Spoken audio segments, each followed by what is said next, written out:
Breaking news: NCAA bans airplane mode for takeoff and landing. CME, Honorable Minister of Finance, CBN Governor, and FIRS Chairman meet to strengthen monetary fiscal coordination. Microeconomic stability reforms, 486 billion naira GDP growth, Sunday Dare. Foreign pros join Flying Eagles for U20 World Cup. Hello and welcome to our live news coming to you from Abuja, the nation's capital. I am Blessing Ogwo. Now the news in detail. The Nigerian Civil Aviation Authority, NCAA, has made an announcement regarding the use of mobile phones during flights. The key points of the NCAA includes phones must be switched off. Passengers are required to completely switch off their phones and other portable electronic devices during takeoff and landing. Airlines must update manuals. The Nigerian air operators are required to amend their operation manuals to reflect this new requirement and submit them to the NCAA for approval. This directive, however, comes after a recent occurrence involving a passenger and IBOM Air crew members over phone usage during a flight. The implications of the directive includes aviation remains one of the safest modes of transport only when regulations are respected. Airlines must provide adequate conflict resolution training for their staff. The NCAA plans nationwide sensitization campaigns to educate travelers on their responsibilities.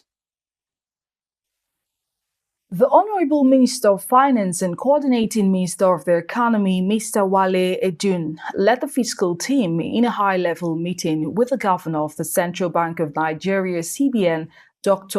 Olayemi Kadoso, and the Chairman of the Federal Inland Revenue Service, FIRS, Dr. Zach Adedeji.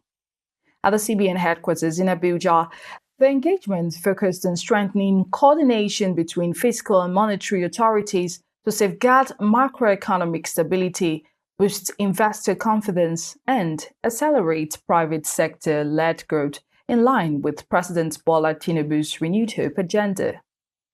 Speaking after the meeting, Mr. Edun emphasized that closer alignment of fiscal and monetary policies is crucial to consolidating the gains of the administration's reforms. He noted that this synergy will help contain inflation, improve revenue mobilization, and ensure credit flows into productive sectors of the economy. And on the macroeconomic stability and reforms, Sunday Dare, Special Advisor to President Bola Tinubu on Media and Public Communications, highlights the Tinubu administration's focus on economic growth and stability. According to Dare, the administration's economic policies are yielding positive results, with Nigeria's GDP growing from 2% to 3.6% and projections of 4.6% by the end of the year. Key reforms and outcomes includes the removal of fuel subsidies, stabilizing macroeconomic fundamentals, and restored fiscal space. Leading to the better economic management and increased revenue for states, growth in key sectors companies like Nestle, Guinness, and MTN have seen profits after declaring losses previously, he said. Enugu State is experiencing some significant developments and challenges. The appeal court has reserved judgment in the petition seeking the removal of Governor Mba. Additionally, there's been a heavy attack by Fulani herdsmen on an Enugu community, resulting in multiple casualties.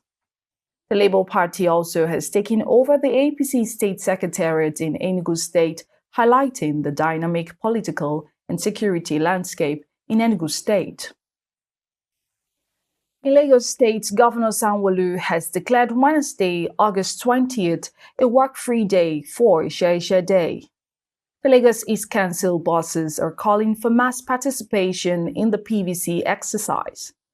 There's also been a donation of laptops by Korodu West LCDA to NIMSI to enhance operations.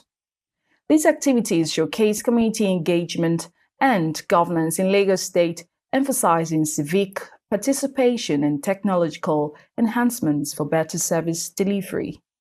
And still on the crisis of Rivers State is awaiting Governor Fubara's return as the emergency rule winds down. FCT Minister Nyesom Wike has been involved in many political discussions, and there's been emphasis on infrastructure development in Abuja by Wike. The situation in Rivers State reflects ongoing political dynamics and the interplay of leadership in the region. And on the entertainment news, Chris Martins has decided to keep the Kiss Cam at Coldplay concerts despite a recent scandal involving Andy Byron. The Kiss Cam has been a part of the band's concerts, sparking interactions among audience members. This decision comes amid various entertainment news stories involving celebrities and their interactions with fans and the media. The box office collection for Bollywood and South Indian films like War 2 and Coolie saw a drop on August 19, while Mahabharata Nasimha held strong after 25 days of release. War 2 collected Rs 8.25 crore on its sixth day, and Coolie earned Rs 9.50 crore on Tuesday. The animated drama Mahabharata Nasimha continues to attract viewers with a collection of Rs 2.75 crore on its 26th day, bringing its total to Rs 215.60 crore across India. And on sports, several foreign-based professionals have joined the Flying Eagles training camp in Abuja ahead of the FIFA U20 World Cup in Chile. Norway-based defensive midfielder Wilfred George and England-based winger Christian Nwachukwu are among those expected to boost the team handled by coach Aliyu Zubairu. The Flying Eagles are preparing for their upcoming matches, and the addition of these foreign-based players is seen as a significant boost to the team's chances in the tournament. And on the foreign scene, France has strongly criticized Israeli Prime Minister Benjamin Netanyahu's claim that President Emmanuel Macron's move to recognize a Palestinian state is fueling anti-Semitism in France. France described Netanyahu's accusations as abject and erroneous. This comes after Netanyahu wrote a letter to Macron blaming his move for encouraging anti-Semitism. The diplomatic tension between France and Israel highlights the complexities of the Israeli-Palestinian conflict. France's recognition of a Palestinian state is seen as a significant move in the international community's effort to address the message. We've come to the end of the news. For more news, follow us on all social media platforms, Alive Television. This is Alive News.